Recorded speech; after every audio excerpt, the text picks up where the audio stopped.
আর্যভট্টের নাম শুনেছো? আর্যভট্ট না থাকলে আজকে এক একও করতে পারতে না, দুই দুগুণে চারও বলতে পারতে না। যাবতীয় বড় অঙ্ক থেকে ছোট অঙ্ক আর্যভট্ট সৃষ্টি করেছিলেন।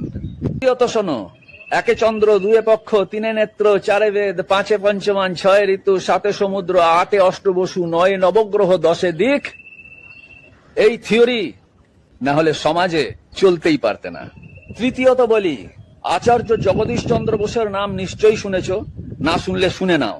আজকে এই যে মোবাইলটা হাতে ধরে তুমি আমার ছবিটা দেখছো, ওনার জন্যেই। উনি যদি রেডিও ফ্রিকোয়েন্সিটা আবিষ্কার না করে যেতেন, তাহলে রেডিও থেকে, টিভি থেকে, ফোন থেকে কোনো কিছুই পৃথিবীতে আসতো না।